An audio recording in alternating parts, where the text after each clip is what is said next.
I can't tell you how many times I hear parents saying to me, my adolescent is so disrespectful and rude all the time. A day in an adolescent's life is really complex. Your teen's days are long and multifaceted. They don't just go to school. Rather, they have to navigate big social, emotional, and academic challenges from the time they wake up until the time they go to bed. And all of this happens with a still developing emotional and intellectual skill set.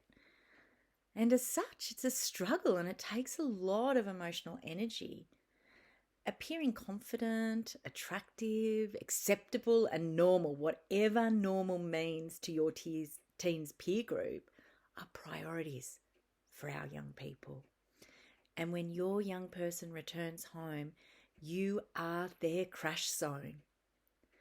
The charade of their ideal image is exhausting, and when adolescents come home, they're finally able to let go and just be themselves.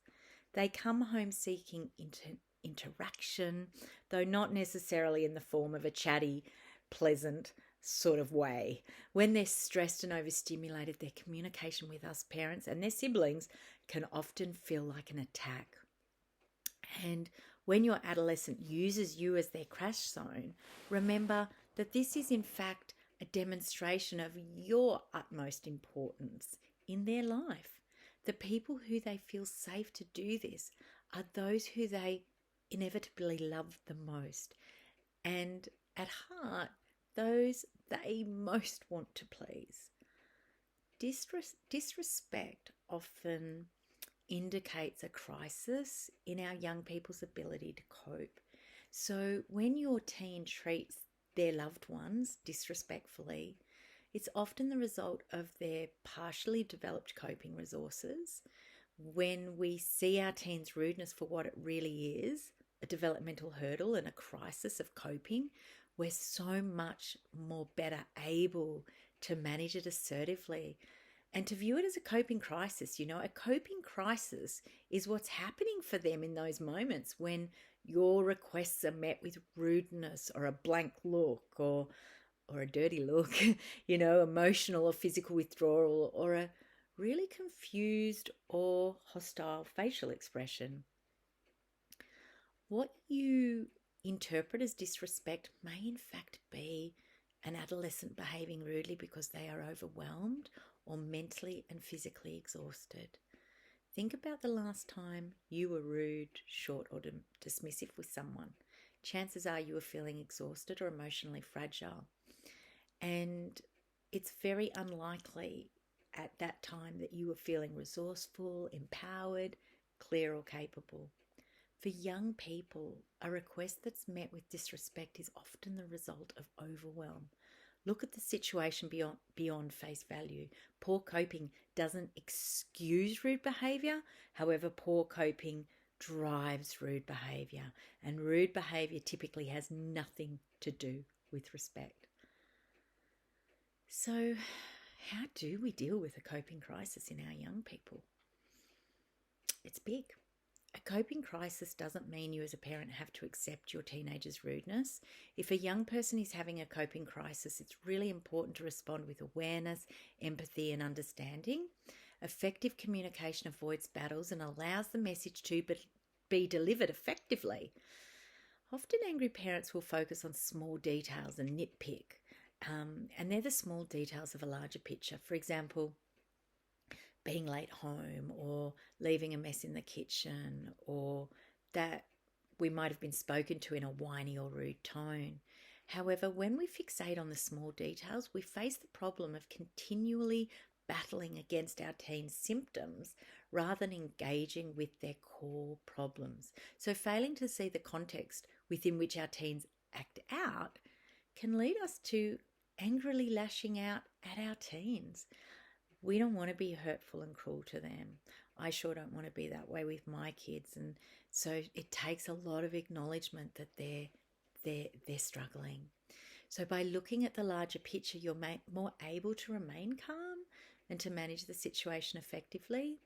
For example, your teen may be late because they needed to speak to their teacher, or they left a mess in the kitchen because they were tired and they didn't have enough sleep, or perhaps they erupted because they felt judged or criticized and failed to employ effective coping skills.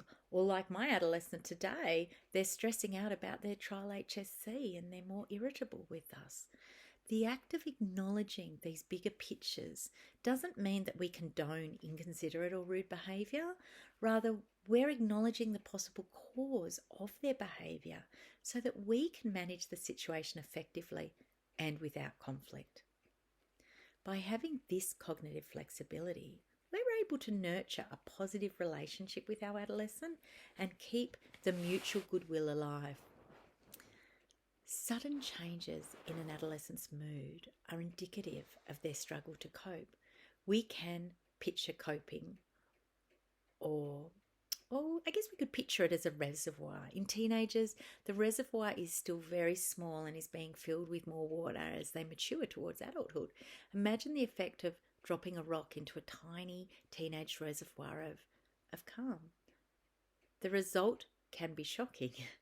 In a mature adult who takes care of themselves, dropping a rock of smaller proportions into their reservoir may cause little more than a few ripples.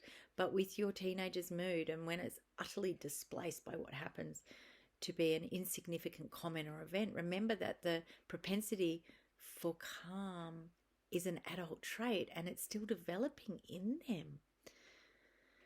The struggles our adolescent experience that prompt a shift in their mood can be many and varied, from being defriended on social media to receiving a lower grade than they hoped, for an acne flare-up, a perceived social slight, schoolwork being lost on their laptop, or any number of seemingly small stresses.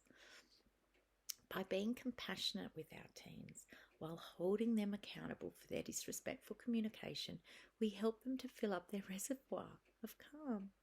Do this for long enough and you'll begin to notice that your teen copes better with stress and is increasingly able to be kind to themselves and others, even when hit with uncomfortable or challenging situations. I've got lots more information on this subject in my book Taming Teens and my online course called the same, Taming Teens. So thank you for watching this video. I'm going to be uploading more information over the coming months that will address issues and challenges with teens.